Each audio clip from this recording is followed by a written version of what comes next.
Hi, my name is Melanie Belisle and I'm a realtor in Calgary with Becker and Associates with Real Broker.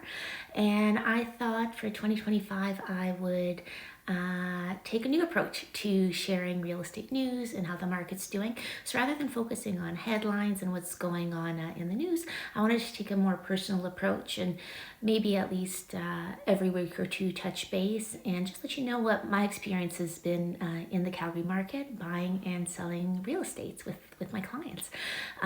So today there's just a few things I want to focus and share with you. So the first one everyone's asking is how's the market doing? And how am I projecting to see it go in 2025. And the second thing I want to talk to you about is how the market's been shifting now that we're going into January.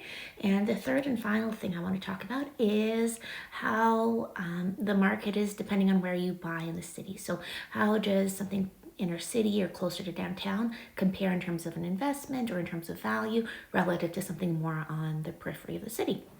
So first things first, let's talk about how's the market. So to really give you perspective on how the market's doing right now, it's important to look at context. So how is it doing now relative to how it had been doing over the last couple of years?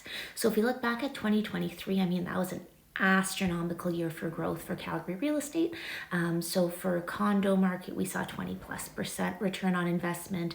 Townhomes, it was between 15 and 20%, and detached homes was closer to 10 to 15%. So in that range, so in the teens and 20%. And what we really saw is that the increase in the value was really reflected on the affordability of the home. So the more affordable the home, the greater the return on investment. So homes that were less than $600,000, we saw a much more significant return on investment. And that's why those condos that typically sell for closer to $300,000, those saw the most growth. And as you go up in price point, you typically see percentage-wise a smaller growth over time, just because there's a smaller pool of buyers that can afford those more expensive homes. And a big thing causing the limited affordability was the interest rates, right? So if we go back even a year earlier to 2022, inflation was at about 8.1%. So that was just insane. So that really affected mortgage rates. And so when inflation goes up, mortgage rates go up as well. So if you have to pay more interest every month, that just eats into your monthly budget. So whether you're an investor or you plan on living in the home, it just really cuts into that monthly budget that you can afford for the home. So after that astronomical growth we saw in 2023, in 2024 we still saw a good amount of growth, but it wasn't as impressive as it was the year before. So across all home types, we saw closer to 6 to 10% year over year. But even if that's not as impressive as the previous year, on a $500,000 home, 10% growth is still $50,000, right? So that's what a lot of Canadians make, or even more than a lot of Canadians make in a year.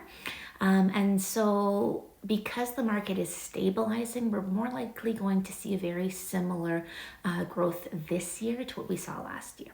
So I'm anticipating, and obviously I don't have a crystal ball, but I would anticipate to see closer to somewhere between 5 to 10% growth, maybe 7 or 8% I think would be realistic. And just based on my experience, the more affordable your home, the more likely you are to see that growth in 2025. So if you have a home that's closer to $400,000, $500,000, you're probably going to see a greater return on investment percentage-wise this year than maybe if you're looking to sell $1 million+ home. So just something to keep in mind is the larger the buyer pool, the more likely you are to see a good return on investment. Okay, so point number 2 is how are we doing in January? How's the market trending? So something that I let all my clients know is that Calgary is very seasonally dependent in terms of their real estate market. So what that means is in November and even more so in December, the market's really, really quiet. And so especially as we head into the holidays, you're going to see very few listings on the market and also few interested buyers. So if you're a buyer, it's a great time to purchase because there's very little competition. So not to say there's no competing offers, but there's much fewer competing offers than you would see in the busier spring season. So I always encourage buyers, if you can, to purchase in November and December, and you can actually save a few percent on a home, whereas if you wait till the busy spring market, there will be more selection, but also a greater competition. So sellers are more advantaged to list February, March, April, and buyers are more advantaged to buy in November, December. So just something to keep in mind. So if I'm working with sellers and they'd like to sell their home and we're talking in November, if they can afford to do so and they're in a position to do so, I always encourage them to, you know what, hold on to your home in a few more months, and if we can get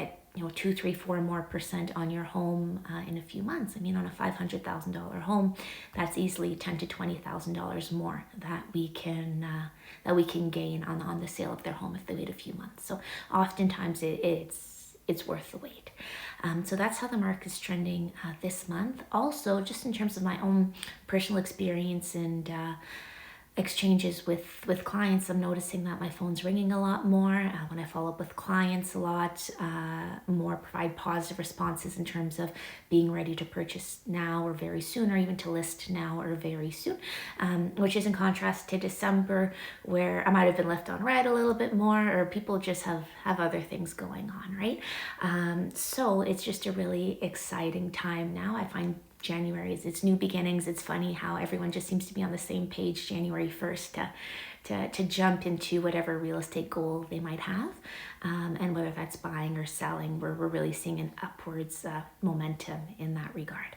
And the final thing I wanted to talk about, just because it's really important for people who live in Calgary, but I find even more so for people who don't, is I have a lot of out of province clients who, just because they're not familiar with Calgary, they think that if you're not living near central Calgary, then it might take forever to get downtown or it's less desirable. And in my experience, it's very much so been the opposite. So downtown condos, there's just a huge influx of them. And it's interesting because there's so many available for sale and on the rental market. The supply is outpacing the demand. So downtown condos aren't necessarily getting the rent that a lot of investors would like them to get. And same thing with the sale of those downtown condos. The market's flooded. Whereas the nice thing about having or purchasing a condo more on the periphery of Calgary is they're typically newer construction, because Calgary builds outwards. By and large. And also Calgary is a very drivable city. So within 20, 25 minutes, you can get from the outskirts to downtown Calgary. And the nice thing about Calgary is everyone has a car. So I know in Toronto, that's not the case, but in Calgary, because just about everybody has a car, it makes it a lot more drivable, and it makes living somewhere with more space and less noise and newer, a lot more appealing to both buyers and tenants.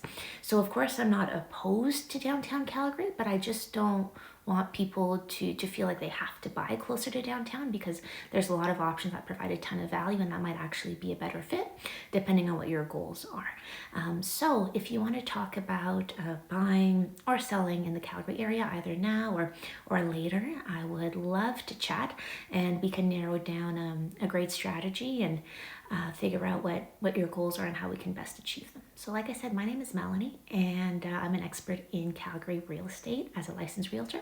So if that sounds like something you're interested in, please reach out, and I'll be happy to either grab a coffee, or if you're out of city, to just do it over Zoom. Okay, so have a great 2025, and I hope you have a lot of happiness, a lot of success, and if real estate's in the cards, well, let's chat. Take care.